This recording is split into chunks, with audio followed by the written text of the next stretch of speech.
नमस्कार, स्वागत है साहित्यिक झरोका चैनल पर।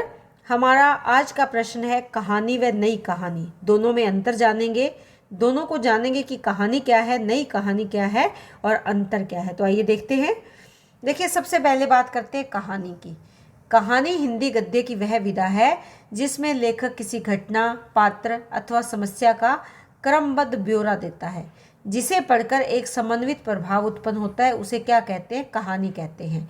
ये वही कहानी का एक रूप है जो हमारी दादी नानी हमें बरसों से सुनाती चली आ रही हैं और उसके बाद मनोरंजन के लिए हिंदी साहित्य में इस विधा का प्रयोग किया गया। लेकिन आज़ादी के बाद समय में कुछ बदलाव आया और हिंदी कहानी को नया संस्कार देने वाले कहानीकारों ने कहानी को नई कहानी के नाम से जानना शुरू किया या अभिहित किया। नई कहानी का जन्म 1956 ईस्वी से माना जाता है। इस समय काल में भैरव प्रसाद गुप्त के संपादन में नई कहानी नाम की एक पत्रिका का विशेषांक निकला। इसी विशेषांक के आधार पर अगली कड़ी की कहानियां यानी 1956 के बाद से जो कहानियां आई, उन कहानियों को नई कहानी के नाम से संबोधित किया जाने लगा। इस नाम से कहानी का आंदोलन भी चला था, जिसे नई कहानी आंदोलन कहा गया। इसके प्रवर्तक राजेंद्र यादव, मोहन राकेश और कमलेश्वर माने गए। नई कहानी की सबसे महत्वपूर्ण घोषणा या देन क्या है? अनुभूति की प्रामाणिकता या भोगे हुए यथार्थ पर बल। जो ये कहानी है, ये वो कहानी है जो कल्पना पर भी आधारित थी। यानी यहाँ पर कल्पना भी थी। अगर कुछ हमारे आसपास के पात्र थे तो कल्पना भी थी। इसमें राजा रानी की कहानी या परियों की कहानी भी शामिल है या हमारे समाज के किसी घटनाक्रम की भी कहानी शामिल है, लेकिन उसमें कल्पना का भी समावेश है। लेकिन नई कहानी में कल्पना की बजाय जो अनुभव किया उसको प्रमाण रूप में प्रस्तुत किया और जो भी अपने जीवन में भोगा, जो घटनाक्रम घटित हुई, उस यथार्थ के चित्रण पर विशेष बल इस समय काल में दिया गया। तो इसे नई कहानी के नाम से जाना जाता है। इस कहानी के नाम से आंदोलन भी चला, ये आप ध्यान में रख सकते हैं। तो नई कहानी का जन्म विशेष तौर पर अगर देखें तो 1956 से माना जाता है। उसके बाद कहानी और नई कहानी में अंतर को हम अगर देखें तो कहानी की अगर बात करें तो बेहद लंबी होती थी, उसकी कोई निश्चित समय सीमा नहीं होती थी। लेकिन नई कहानी एक निश्चित समय सीमा में बंधी हुई है। कहानी में धार्मिकता, अलौकिकता तथा कई अतिशोक्ति वर्णन होते थे, परंतु नई कहानी में सामाजिक दृष्टिकोण और यथार्थ का अधिक समावेश होता है। यानी समाज और जीवन के जो यथार्थ है या समाज का जो यथार्थ है या सच्चाई है, उसका ज़्यादा प्रयोग होता है। कहानी का उद्देश्य जन के हितार्थ अथवा किसी उद्देश्य आदि को पूरा करने के लिए लिखा जाता था।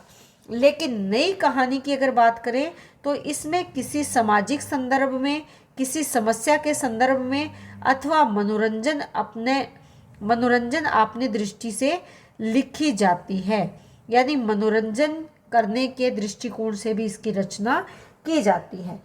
यहाँ पर जो उद्देश्य है वो या तो जनता का हित उसमें स्पष्ट करना है, या अगर देखें तो कोई अन्य भी उद्देश्य इसमें हो सकता है।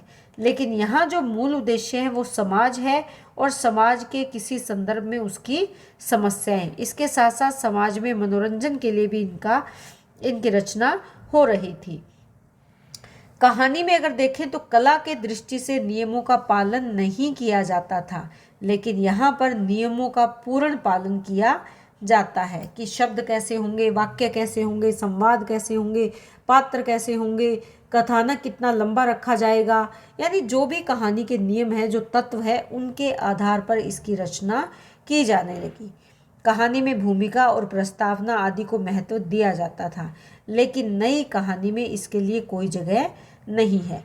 कहानी में दैवीय तथा अलौकिक पात्रों को भी स्थान दिया जाता था। यानी जो देवी देवता है या इस लोक से परे के पात्र हैं, जैसे परियां हो गई या कोई जो देवी देवता है उनको आधार बनाकर, या शैतान या कुछ अन्य जो इस लोक से जुड़े हुए नहीं हैं। पशु पक्षी से भी संवाद स्थापित किए जाते थे। जैसे कि हम पंचतंत्र की कहानियाँ पढ़ते हैं या कुछ अन्य कहानियाँ जो जंगलों पर आधारित है, वहाँ पर पशु, पेड़, पौधे सब संवाद स्थापित कर रहे हैं। लेकिन वर्तमान समय में ऐसा नहीं है। नई कहानी में मानव ही विद्यमान है और मानवीय पात्रों को अधिक प्राथमिकता दी जाती है, अन्य किसी को नहीं। क्योंकि जो जीवन की सच्चाई है, जीवन का यथार्थ है, जो समाज में मानव की स्थिति है या उसके जीवन में जो संकट की स्थिति है, वो किससे जुड़ी हुई है? केवल मानव से जुड़ी हुई है। तो मानव को ही विशेष रूप से यहाँ शामिल किया गया है या मुख्य पात्र के रूप में लिया गया है।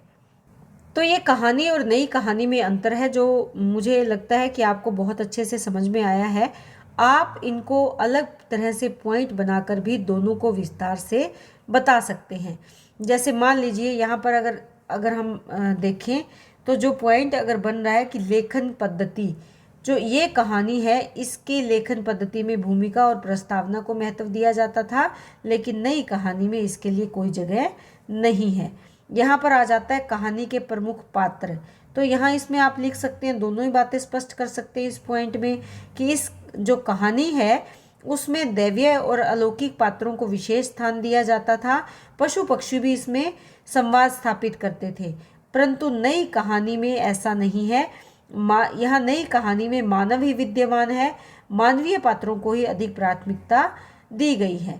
तो इस तरह से भी आप इसका एक पॉइंट बनाकर दोनों बातों को या दोनों में जो अंतर है उसे विस्तार से बता सकते हैं। तो उम्मीद करती हूँ कि प्रश्न आपको बहुत अच्छे से समझ में आया होगा।